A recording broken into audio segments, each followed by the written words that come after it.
série em Timóteo, primeira carta, né? 1 Timóteo, capítulo 5, nós vamos ler hoje do verso 1 até o verso 16, que vão tratar de dois assuntos, mas um assunto mais curto e outro um pouco mais longo, mas a gente vai tratar desses dois assuntos hoje. Que diz assim: nunca fale com dureza a um homem mais velho, mas aconselhe-o como faria com seu próprio pai. Quanto aos mais jovens, aconselhe-os como irmãos. Trate as mulheres mais velhas como trataria sua mãe, e as mais jovens com toda a pureza, como se fossem suas irmãs. Cuide das viúvas que não têm ninguém para ajudá-las, mas se elas tiverem filhos ou netos, a primeira responsabilidade deles é mostrar a devoção no lar e retribuir aos pais o cuidado recebido. Isso é algo que agrada a Deus. A verdadeira viúva, uma mulher sozinha no mundo, põe sua esperança em Deus. Dia e noite faz súplicas e orações. Mas a viúva que vive apenas para o prazer está morta, ainda que esteja viva. Dê essas instruções para que ninguém fique sujeito a críticas. Aqueles que não cuidam dos seus, especialmente dos da sua própria família, negaram a fé e são piores que os descrentes. A viúva incluída na lista para receber sustento deve ter pelo menos 60 anos e ter sido esposa de um só marido. Deve ser respeitada pelo bem que praticou, como alguém que soube criar os filhos, foi hospitaleira, serviu o povo santo com humildade, ajudou os que estavam em dificuldade e sempre se dedicou a fazer o bem. As viúvas mais jovens não devem fazer parte dessa lista, pois quando seus desejos físicos forem mais fortes que sua devoção a Cristo, desejarão se casar novamente. Assim se tornarão culpadas de quebrar o compromisso que fizeram. Além disso, aprenderão a se tornar ociosos e andar de casa em casa, fazendo fofoca, intrometendo-se em assuntos alheios e falando que não devem. Portanto, aconselho que essas viúvas mais jovens se casem de novo, tenham filhos e tomem conta do próprio lar. Então o inimigo não poderá dizer coisa alguma contra elas, pois, de fato, algumas já se desviaram e agora seguem Satanás. Se alguma irmã na fé tem viúvas na família, deve tomar conta delas e não sobrecarregar a igreja, que assim poderá cuidar das viúvas que estiverem verdadeiramente sozinhas. Esse texto, ele vai tratar do verso 1 até o verso 2 sobre como deve ser tratado cada pessoa dentro da igreja. E do verso 3 ao verso 16, trata especificamente das viúvas, do cuidado das viúvas na igreja. No capítulo 5, no verso 1, a gente vai ver que o apóstolo Paulo está recomendando que Timóteo tenha um tratar diferenciado, especial, com cada uma das pessoas da igreja. E ele vai falar sobre como que se deve falar com um homem mais velho. A palavra que é traduzida aqui como homem mais velho, em algumas bíblias vão estar escrita a palavra ancião. É alguém que, de fato, tem mais idade, né? Então, para a cultura antiga, alguém que tivesse mais de 40 anos já era considerado um idoso.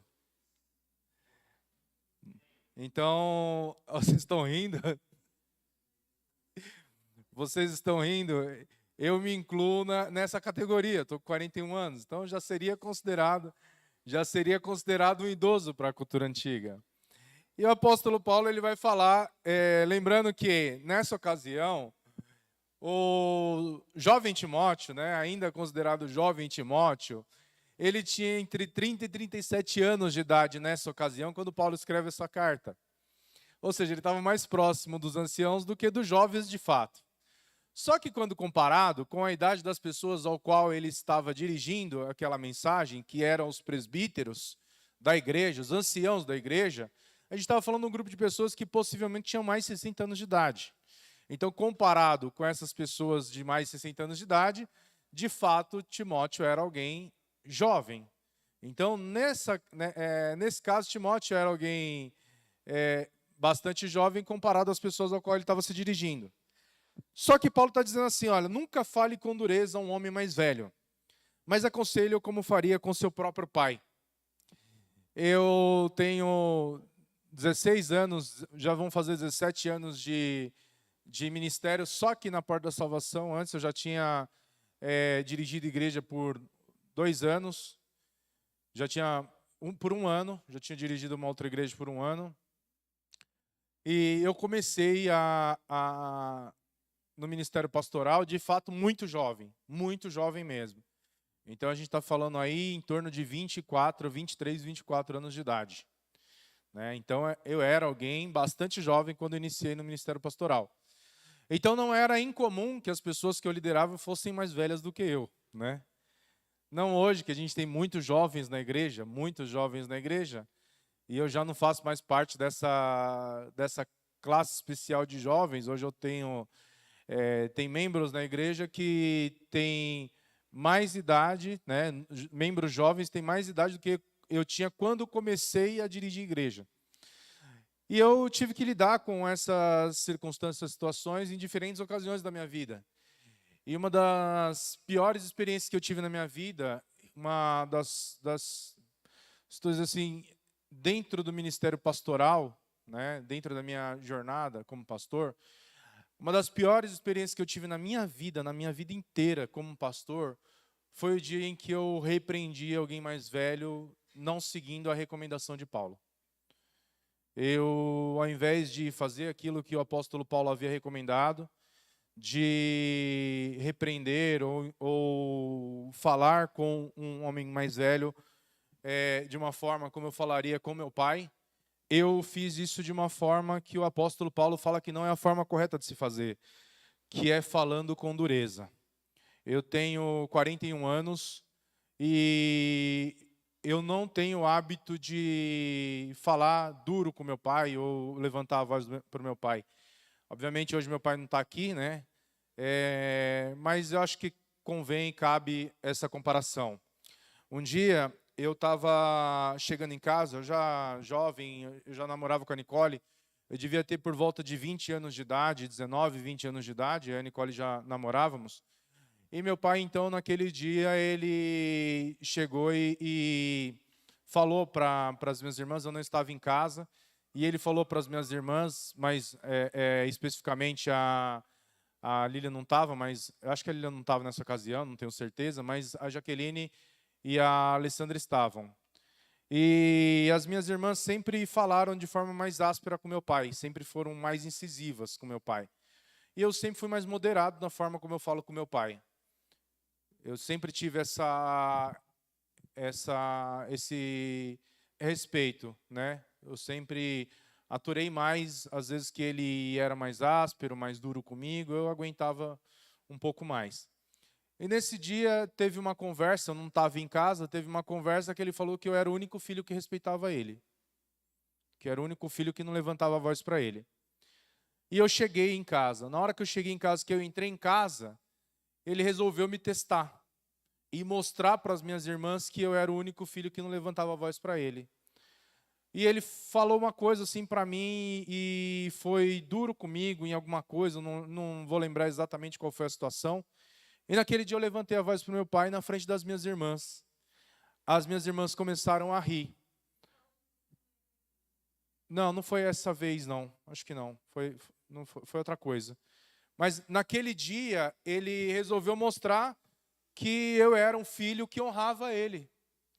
E quando ele me testou, eu respondi muito asperamente e fui grosso com meu pai na frente das minhas irmãs. E meu pai ficou envergonhado por causa da minha má atitude. E depois eu fiquei sabendo o que ele tinha feito. Na verdade, ele queria mostrar para elas que eu era diferente, que eu era um filho que o respeitava, que eu era um filho que não gritaria com ele, mesmo se eu fosse provocado a isso. E ali, naquele dia, eu envergonhei o meu pai agindo de uma forma como não deveria. Hoje, a gente fala sobre relacionamento de pais e filhos, filhos e pais, irmãos, mais velhos com mais novos. A gente precisa sempre entender que o padrão bíblico, o padrão que a gente tem que seguir é o padrão bíblico. Porque se a gente falar hoje, por exemplo, que um filho não deve gritar com o pai, não é o que acontece na maioria das famílias. Que uma filha não pode ser áspera com a mãe, não é o que acontece na maioria das famílias. Que uma mãe não pode irritar o filho e provocar o filho, que um pai não pode provocar o filho, não é o que acontece. Porque a Bíblia traz recomendações claras, que a gente deve honrar os mais velhos e honrar o pai e mãe. Então, nesse ponto, o que o apóstolo Paulo está falando, que a forma como você deve lidar com alguém mais velho na igreja, deve ser a mesma forma como um filho deve tratar o pai. E não é a mesma forma como um filho deve tratar o pai como eu tratei o meu pai aquele dia. Mesmo que ainda, sem eu saber, eu estava sendo provocado a ter aquela reação. Eu errei, eu pequei, eu ofendi o meu pai, eu envergonhei o meu pai. E é isso que nós fazemos quando nós erramos na forma como nós devemos tratar as pessoas. E uma vez aconteceu uma situação que eu repreendi uma pessoa mais velha, e ao repreender essa pessoa mais velha, eu não segui as recomendações. Eu fiz a mesma coisa que eu fiz com meu pai naquele dia. Eu envergonhei aquela pessoa mais velha na frente de outras pessoas. Aquilo pesou tanto para a minha vida e para o meu ministério, que eu passei anos da minha vida, anos, me martirizando por causa daquela situação. E eu não sei exatamente quantas vezes eu pedi perdão para aquela pessoa. E eu nunca me senti, de fato, 100% perdoado de tão grave que foi aquela situação. Mas naquele dia eu aprendi o que Paulo estava dizendo aqui para Timóteo. Timóteo, nunca fale com dureza a um homem mais velho. Nunca. Aí ele vai falar, mas não é para que não repreenda alguém mais velho. Ele não está dizendo, olha, não repreenda alguém mais velho. Ele não está dizendo, olha, você deve deixar o mais velho fazer o que ele quiser. Não é isso. Ele está dizendo assim, quando você precisar repreendê-lo, faça, aconselhando como você faria com o seu próprio pai. Por exemplo, quando eu converso com o André, que eu peço conselho para ele em relação a essa situação, né, que aconteceu já, né, André? Eu pedi conselho, não é que eu repreendi o André, não, como alguém mais velho, né, André? Porque, segundo essa lógica da cultura antiga, tanto o André quanto eu já seríamos considerados idosos. Então, eu preciso, muitas vezes, me dirigir a alguém mais velho e, às vezes, repreendê-lo. Não é o caso do André, é só uma brincadeira, obviamente. Mas ele está dizendo que a gente deve fazer como se fizesse ao pai. E ele vai dizer que também os mais jovens também devem ser aconselhados de uma forma que a repreensão, ela não tem o intuito de ferir, ela não tem o intuito de desligar, ela não tem o intuito de ofender. A repreensão, ela deve ser sempre um meio para trazer a pessoa para si. Você tem que trazer a pessoa para você e não reprimir a pessoa. Eu lembro de uma vez que há mais de 18 anos, a gente estava numa igreja e aí, no final do culto, já no final do culto, o culto aquele dia tinha sido uma bênção, a pregação tinha sido uma bênção, as oportunidades. Se o culto acabasse, ia todo mundo embora para casa, cheio da presença de Deus, cheio da graça de Deus, visto a glória de Deus se manifestar. A missionária da igreja achou por bem que ela deveria repreender uma pessoa publicamente. E ela então, usando da última oportunidade do final do culto, ela repreendeu, disciplinou e falou asperamente com uma moça mais jovem da igreja a respeito de uma situação que aconteceu. E ela não repreendeu só aquela pessoa, mas outras pessoas da igreja também. E esse, sem dúvida nenhuma, foi uma das coisas que o inimigo acabou usando como ocasião para tirar um monte de gente da igreja. Depois daquele dia, um monte de gente saiu da igreja por conta daquela má atitude, da pessoa ser repreendida. Imagina assim, você acha que as pessoas na nossa igreja não pecam? Pecam e pecam muito o tempo todo. A igreja é lugar de pecadores, a igreja é lugar que as pessoas estão pecando e nós estamos aqui dizendo para as pessoas que elas precisam ter uma vida em santidade. E muitas vezes a gente não tem o hábito de repreender pessoas publicamente. A gente, igual antigamente acontecia, o pastor Ricardo com certeza deve se lembrar, talvez o André. Antigamente, quando alguém pecava na igreja, o que era feito? Trazia a pessoa para frente da igreja e falava que a pessoa estava sendo disciplinada e por que ela estava sendo disciplinada. A vergonha era pública e ainda num culto de ceia. E ainda a pessoa que estava sendo disciplinada, ela era obrigada a vir de todos os cultos e participar de todas as reuniões, porque fazia parte da repreensão, a humilhação pública. Fazia parte. Será que essa é a recomendação que Paulo está dando para Timóteo? É isso que Paulo está dizendo para Timóteo? Timóteo, quando o irmão mais jovem pecar, repreende ele na frente da igreja toda, humilha ele publicamente. Não, ele está dizendo assim, quando os mais jovens, aconselho como irmãos. Ele está dizendo assim, olha, perdão, ele está falando assim, quanto aos mais jovens, aconselho como irmãos. Ou seja, ele está falando assim, alguém que tem ali a mesma idade que você, é um pouco mais jovem que você, aconselho como você aconselharia um irmão. Você não vai falar com ele de qualquer jeito. Não é como a minha irmã me aconselharia, mas é como um irmão deve aconselhar um outro irmão, né? Lembrando que o padrão é sempre o padrão bíblico, não é o nosso padrão familiar. Às vezes a gente fala, por exemplo, de situações em que a Bíblia fala a respeito de como que deve ser o relacionamento entre irmãos, entre pais e filhos, filhos e pais, entre outras pessoas, e a gente fala assim, mas na minha casa não é assim, mas você tem que entender como é na família de Deus, na família que Deus diz que é o exemplo perfeito do que deve ser um lar cristão. E ele vai falar, quanto às mulheres mais velhas, como que deve ser tratado as mulheres mais velhas? Como você trataria a sua mãe. Olha só que interessante. Hoje a gente estava aqui na aula, a pastora Meire falou que quando ela era mais nova, que a mãe dela falava alguma coisa para ela, ela saía fazendo careta e dando língua, como diz os mais antigos, fazendo mugango, né? E a gente, quando é mais novo, a gente tem esses maus hábitos, né? A mãe fala, a gente e sai, né? Andando, né? E escondido, porque se a mãe pegar, aí, né? Não é verdade? Aí a conversa outra, o caldo entorna, né? Aí quando a mãe olhava, falava assim, fala um pio para você ver se fala. Pio. Né? Que a gente sempre quer testar a nossa capacidade, habilidade de viver perigosamente, né? Eu sei que muitas vezes vocês fizeram isso, assim como eu também muitas vezes fiz isso, né? Mas também já fui severamente repreendido. Na minha mãe não era pouca ideia, não tinha muita conversa não. Então eu não vou falar da minha mãe hoje, senão ela vai falar de mim nas pregações e eu não quero que isso aconteça. Então, aí ele está dizendo, trate as mulheres mais velhas como trataria sua mãe, e as mais jovens com toda a pureza, como se fossem suas irmãs. Ou seja, o que Paulo está falando? Que não é para não repreender, não é para não falar, mas nós temos uma conduta adequada para tratar com cada pessoa na igreja. Quer ver um exemplo?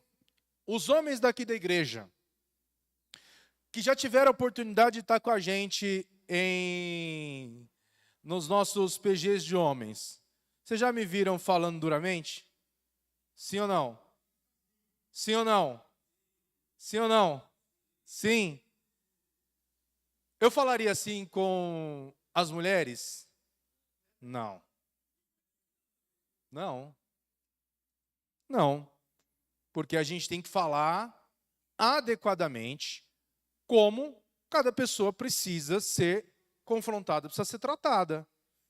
Com homens, eu tenho total liberdade para chegar e falar assim, cria vergonha na sua cara, para de ser moleque, amadurece, cresce, seja homem. É assim, é quando começa. É o tom mais ameno que a gente tem. E não é só eu, a gente trata assim uns aos outros, porque o homem ele precisa ser tratado de forma adequada.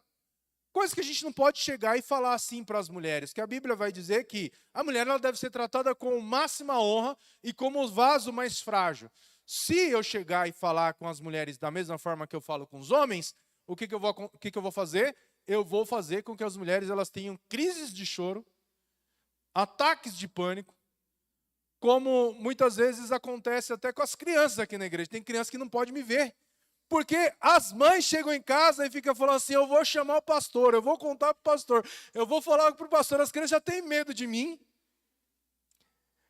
E tem crianças que eu olho na igreja a criança já espera uma repreensão, já espera uma bronca. Aí eu tenho que mudar completamente a forma como eu falo com a criança, porque eu não posso simplesmente falar asperamente com uma criança, porque a criança vai chorar. Eu não posso falar asperamente com uma mulher, duramente com uma mulher, ainda que ela esteja errada, porque eu posso ferir o princípio do qual Paulo está dizendo que deve ser o tratamento com cada uma das pessoas.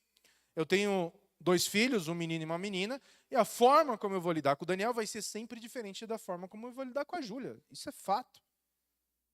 Ele é homem, ela é mulher. É uma menina, é um menino e uma menina. Então eu não posso tratar o Daniel como eu trataria a Júlia e não posso tratar a Júlia como eu trataria o Daniel. É diferente. A Bíblia diz que eles são diferentes. E aí, terminando essas recomendações de honrar os mais velhos e aos parentes espirituais, eu queria falar para vocês uma frase que eu ouvi da palestra que teve no Betel. Não estava na palestra do pastor Osiel. Mas ele falou uma coisa que, quando eu ouvi, eu falei, caramba, isso faz total sentido. A gente chega na igreja e a gente, às vezes, busca pontos de afinidade com algumas pessoas. E aí, se a gente perguntar assim, quem você gosta mais? Eu gosto de fulano, não gosto de cicrano. Fulano é simpático, Beltrano é antipático. Tem gente que é legal, tem gente que é chato. Eu já fui tratado asperamente na igreja. Não sei o quê, tal. As pessoas têm queixas diversas sobre várias situações. Assim como eu também, muitas vezes eu também tenho situações que eu não concordo com a atitude de muitas pessoas da igreja. Como pastor, eu também vejo situações que eu também não concordo. Só que tem uma frase que o pastor Osiel falou, que quem estava lá vai se lembrar e vai se recordar claramente, é que quem tem Deus por pai não pode escolher quem são seus irmãos. Vocês entenderam isso?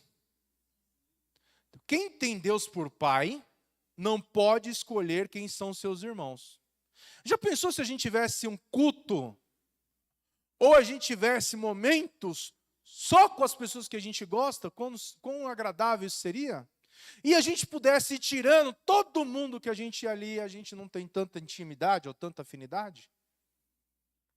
Não seria muito mais legal, muito mais prazeroso, se a gente tivesse um clube, social, onde todo mundo se gostasse? Não é errado as pessoas terem mais afinidade, mais intimidade uns com os outros. Não é errado.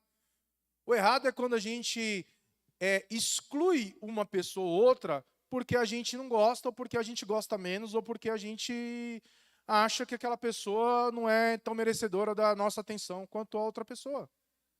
E o apóstolo Paulo está tratando disso, de relacionamento, de conduta adequada. Onde? Ele está falando assim, olha, não fale assim com as pessoas na sua casa. Ele está falando, não, é na casa de Deus. Porque a igreja tem um Senhor, a igreja tem um dono, a igreja tem alguém dona dela, e não é o pastor Felipe, não é o pastor Ricardo, não é a pastora Mene, não é o André, não é nenhum de vocês. O Senhor da igreja é Cristo. E quem tem Deus por pai não pode escolher os seus irmãos. Não dá para escolher. Eu não posso escolher que o Rodrigo é alguém que seria alguém que eu teria um relacionamento e o pastor Ricardo não. Eu não posso escolher. Porque Jesus deu a vida por eles. No verso de número 3, ele vai falar sobre um outro assunto que era uma preocupação da igreja, que era o cuidado com as viúvas. Esse cuidado com as viúvas não foi estabelecido por Paulo. Deus já havia falado isso lá em Êxodo. Lá em Êxodo capítulo 20, vai falar sobre um grupo de pessoas que demandavam um cuidado especial, que era algo que a Bíblia vai chamar de quarteto vulnerável. Quem que era o quarteto vulnerável? Quem pode me ajudar? Pobres, estrangeiros, órfãos e viúvas. O que essas 4 pessoas têm em comum? Vulnerabilidade, falta de recursos. Certo? Ou você acha que o estrangeiro é o europeu que vem trabalhar aqui no Brasil e que traz um caminhão de dinheiro? É o americano que sai lá dos Estados Unidos com um caminhão de dólar para vir empreender aqui no Brasil. Quem você acha que é o estrangeiro? Hã? É o refugiado. Vocês já viram os bolivianos na feira? Os venezuelanos? Os angolanos? Eles são os nossos estrangeiros. Aqueles que a Bíblia diz que deve haver um cuidado especial. Quem são os outros? Os pobres, que não têm sustento. Os órfãos. E também as viúvas. Por que as viúvas? Alguém já parou para se perguntar por que as viúvas? Por que as viúvas? Esse cuidado era o mesmo cuidado que a igreja deve ter hoje com as viúvas? E aí? Hã? O que acontecia naquela época? Não havia sistema previdenciário. Não existia previdência social. Alguém que não tinha família, ele estava literalmente abandonado. Estava literalmente abandonado. Ele não tinha nenhuma provisão e recurso. Só que o nosso Deus, ele não se esquece de ninguém. Deus estabeleceu cuidado com eles antes mesmo que algum governante, bom ou ruim, tivesse olhado e falado assim: nós precisamos cuidar desse povo. Deus já havia cuidado de cada um deles. E lá em Êxodo 14 vai falar sobre a colheita dos alimentos. Quando havia a colheita dos alimentos e os grandes lavradores, os proprietários de terra, iam colher fazer as colheitas de milho, de soja, de qualquer outra coisa, tinha uma regra especial. Eles não poderiam catar nada que caísse no chão. Ou seja, ele foi colher a espiga caiu no chão, ele não pode abaixar para pegar. Aquela espiga fica lá. Por quê? Por quê? Para que essas pessoas, órfãos, viúvas, estrangeiros e os pobres, pudessem se alimentar daquilo que caía ali no chão.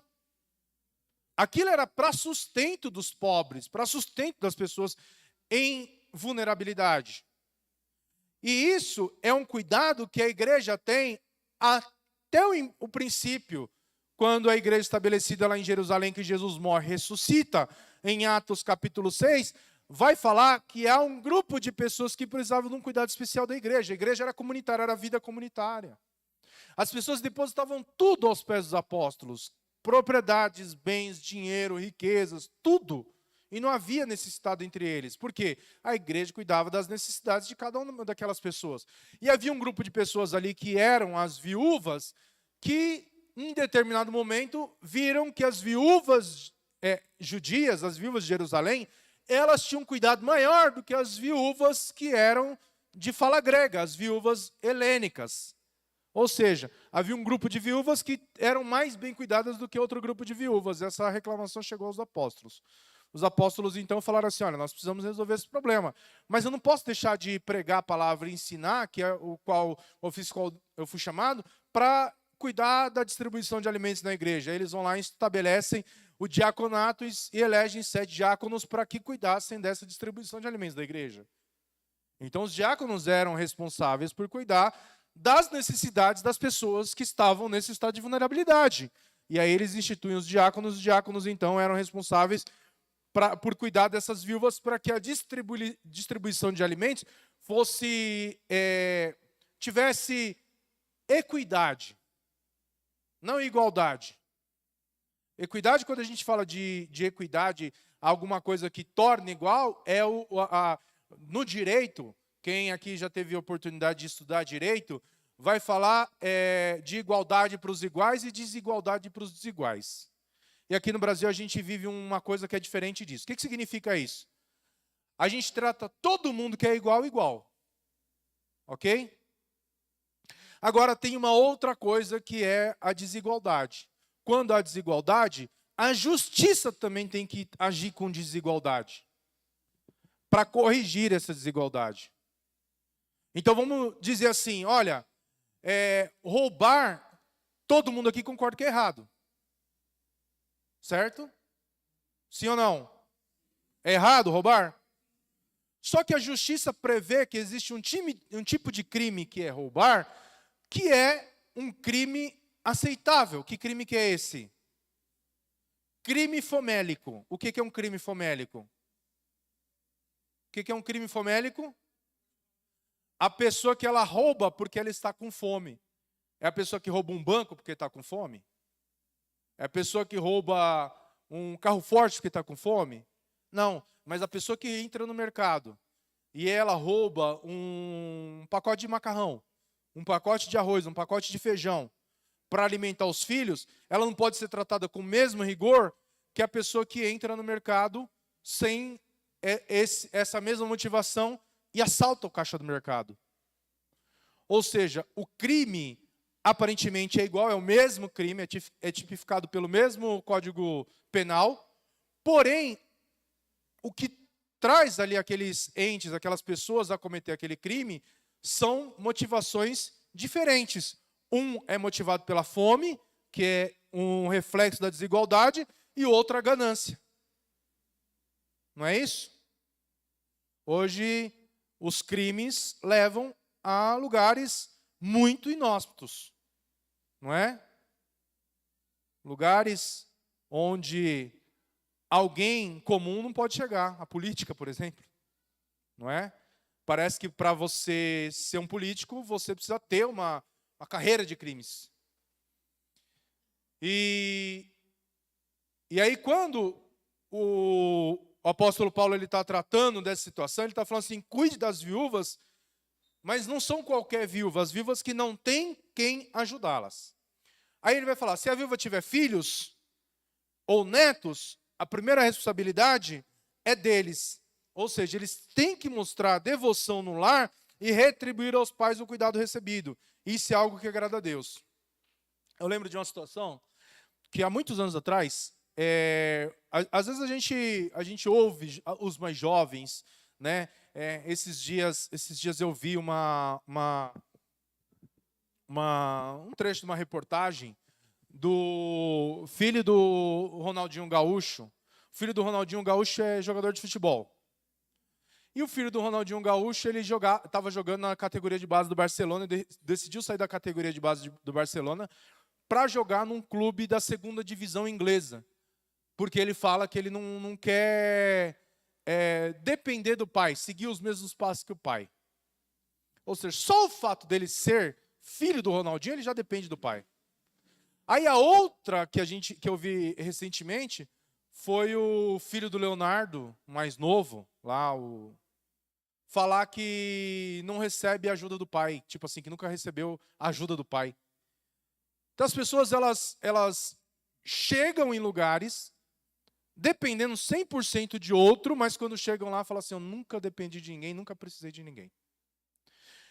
E aí, nesse caso, o que o apóstolo Paulo está falando? Que os de casa, os filhos e os netos, a primeira coisa que eles têm que aprender é a gratidão. E entender que a responsabilidade deles é mostrar devoção no lar e retribuir aos pais o cuidado recebido. Porque isso é algo que agrada a Deus.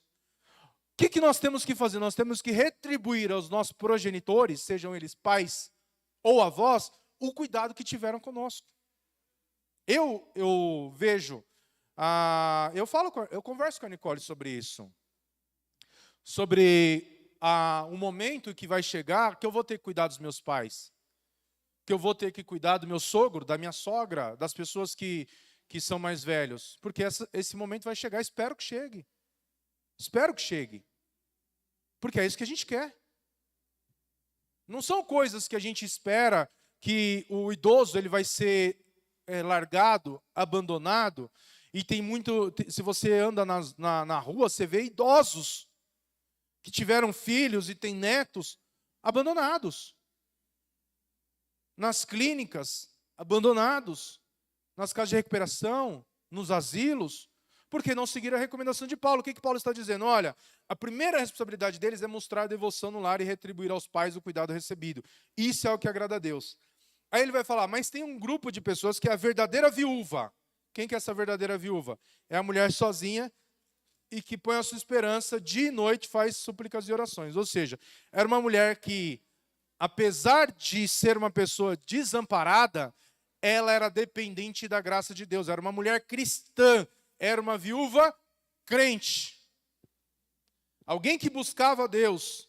Aí ele vai falar, mas a viúva que vive apenas para o prazer está morta, ainda que esteja viva.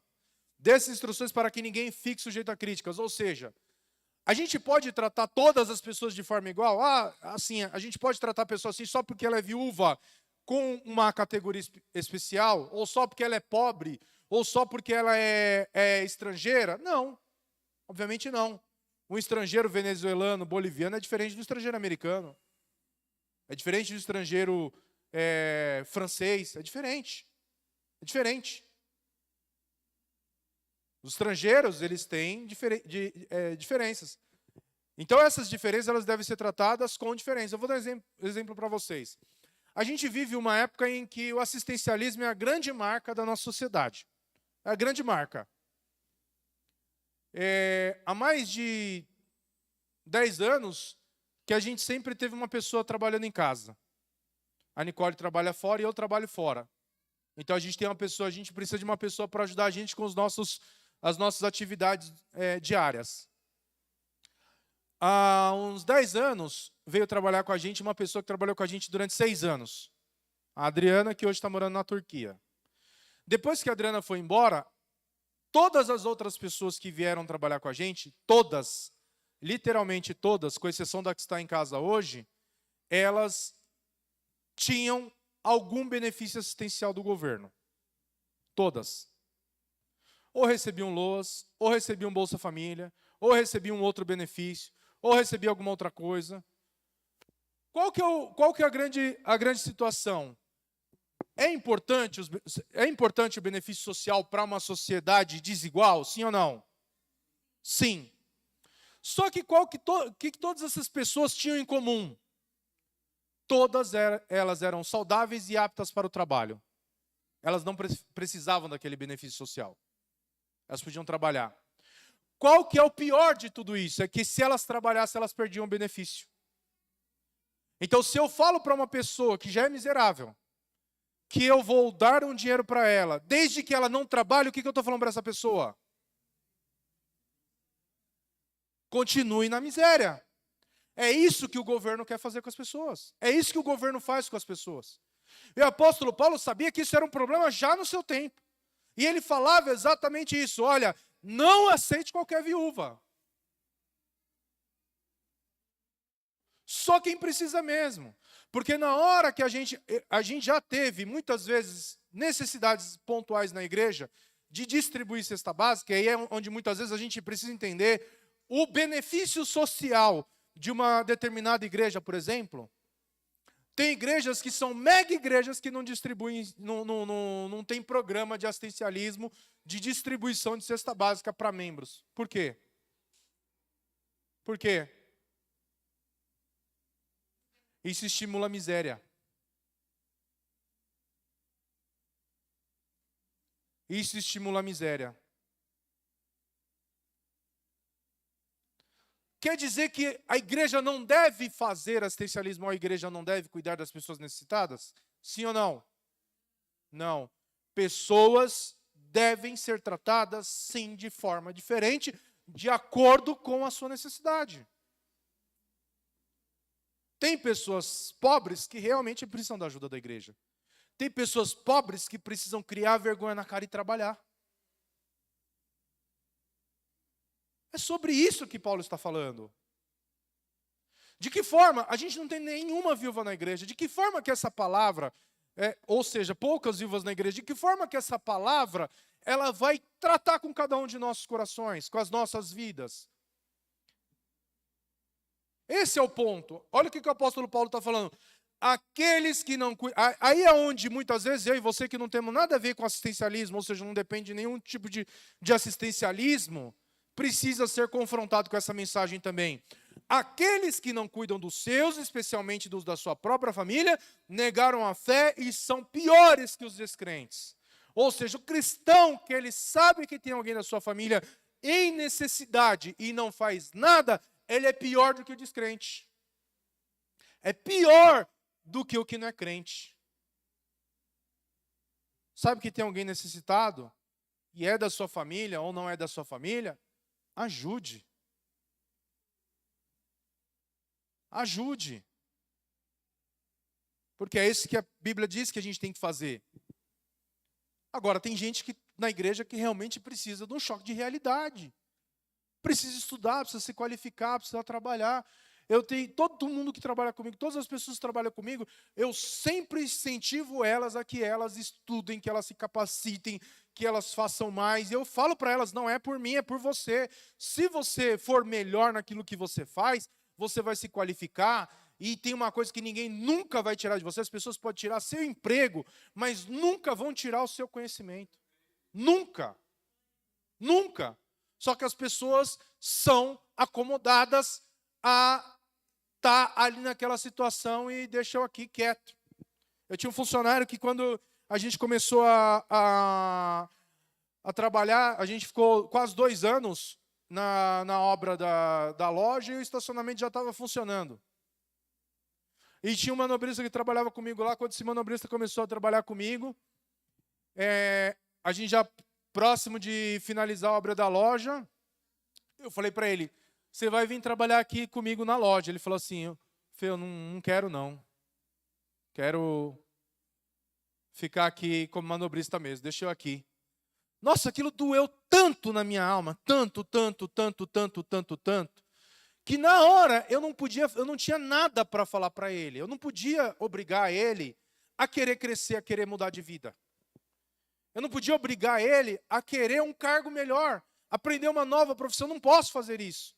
Como muitas vezes a gente não pode colocar na cabeça de vocês precisam se qualificar para ganhar mais, para ser melhor, para sustentar uma família com mais dignidade. A gente tem que pensar em ser melhor. Se você anda com 5 idiotas, você é quem? O 6º idiota. Anda com gente medíocre que nunca você vai ser bom, você vai ser sempre mais um medíocre. Agora, se você anda com gente que é para frente, com gente que pensa alto, com gente que é visionária, você vai perceber que você pode ir para lugares maiores do que o lugar que você está. Aí não falei mais nada, começamos a trabalhar. Chegou no dia do treinamento, do primeiro treinamento que a gente teve na loja, ele participou. Do segundo treinamento ele participou. Inauguramos a loja, ele começou a trabalhar. Aí ele começou a trabalhar. Começou a fazer. Aí eu precisei contratar um manobrista e ele está fazendo, já está indo agora. Aí agora ele está começando a fazer um outro curso para aprender uma habilidade nova. Ele se tornou polidor, um ótimo polidor. Aí depois começou a polir farol, tá um ótimo polidor de farol. Agora está fazendo um curso de revitalização, restauração de farol, personalização de farol. Ou seja, é o que eu preciso, que a loja precisa e que é bom para ele. A empresa está investindo nisso, mas ele quis fazer. Aí, recentemente a gente teve uma conversa. Ele falou, pô, Fê, como eu tinha mente pequena, né? Era medíocre, cara, eu nem sabia o que eu estava fazendo. E quantos de vocês têm essa mesma mentalidade? Tem medo de assumir responsabilidades no lugar onde vocês estão? Assumir responsabilidade no trabalho, assumir responsabilidade na faculdade, assumir responsabilidade no púlpito, assumir responsabilidade na igreja e ficam se escondendo daquilo que Deus quer realizar na vida de vocês. Deus não vai pegar ninguém à força. Ninguém. Para servir a Deus tem que ter disposição e disponibilidade. 2 coisas. Disposição e disponibilidade. Tem coisa que ninguém vai poder fazer por você. Ninguém. Dar uma cesta básica, um assistencialismo, qualquer pessoa pode fazer. Agora, transformar a vida de vocês, só vocês podem fazer. Só vocês. Eu sempre gosto de falar eu sempre cito o exemplo do missionário Ailton. O missionário Ailton chegava na igreja, toda semana era uma promoção que ele recebia. Toda semana. Ele chegava, menos de um mês, ele vinha contar que tinha recebido uma promoção. Só que se você for na casa do Ailton, ele deve ter mais de 30 diplomas. Ele não colocava os recursos dele todo dentro da casa dele. Não era geladeira nova, televisão nova, sofá novo, mas conhecimento. Que fez com que ele chegasse em lugares que sem conhecimento ele não chegaria. Qual a última vez que você leu um livro? Qual a última vez que você fez um curso? Qual a última vez que você aprendeu uma habilidade nova? Coisa que você não precisa de uma faculdade para fazer. É muito fácil hoje você obter conhecimento. A gente vive na era da informação. Antigamente, para você ter um conhecimento específico, você tinha que se inscrever numa faculdade, pagar uma matrícula, esperar a aula daquele professor para você poder ter aquele conhecimento. E era só aquilo. Comprar um livro, ler. Eu comecei a trabalhar com programação e muitas vezes eu saía do trabalho, ia para a casa do Josione, do meu primo, para ele me ensinar alguma coisa que eu não sabia fazer, porque não tinha Google, não tinha YouTube, não tinha ferramentas de inteligência artificial. Tudo hoje é muito mais fácil. E quanto mais fácil, mais acessível fica, mais burras as pessoas estão ficando. Menos as pessoas estão se qualificando. Eu posso fazer qualquer coisa que eu imaginar. Se eu quiser assentar um piso, eu demoro 15 minutos para aprender a assentar um piso. Alguém duvida? Tem vídeo. No YouTube ensina. Se você não for uma pessoa com limitação intelectual, você aprende. Uma vez eu perguntei para uma pessoa, falei, você não aprende por falta de capacidade ou por falta de oportunidade? Porque tem gente que não aprende por falta de capacidade, tem gente que não aprende por falta de oportunidade. E tem gente que não aprende porque não quer. Tem gente que não quer. Você pode tentar ensinar, a pessoa não quer aprender. Deixa eu aqui. Então a gente precisa qualificar para a gente poder fazer mais. E aí ele vai falar que aqueles que não cuidam dos seus, voltando para a palavra, ele é pior do que o incrédulo. Aí ele fala que a viúva que deve ser incluída na lista para receber o sustento, ela deve ter pelo menos 60 anos e ter sido esposa de um só marido. Então vamos voltar aqui para o tempo do que o apóstolo Paulo está falando. A expectativa de vida naquela ocasião era de quantos anos? 40? Quem falou 40? Menos. Quantos anos? 30 anos. De 30 a no máximo 40 anos. Era a expectativa de vida. Porque era um período em que o Império Romano cresceu muito através das guerras. Os homens iam para a guerra e morriam na guerra. Além das pestes. E o que acontecia com as mulheres? Ficavam viúvas. Quando seu marido chegar em casa enchendo o saco, dá graças a Deus que você não está no Império Romano. Podia ser pior. Não é? E aí, nessa ocasião, só para vocês terem ideia, você sabe qual era a expectativa de vida nos anos de 1900? Vocês sabem qual era a expectativa de vida? 33 anos. 33 anos. Sabe qual é a expectativa de vida nos anos 2022? Há 3 anos atrás, a expectativa de vida era de 77 anos. 77 anos. Então, naquela ocasião, as viúvas ficavam viúvas muito cedo.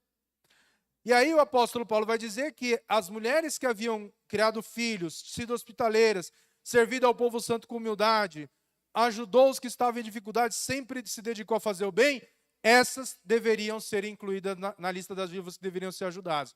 Ou seja, não era gente aproveitadora, não era gente encostada, não era gente que não havia feito nada pela comunidade, não era gente que realmente havia dedicado uma vida a servir a Deus e servir as outras pessoas.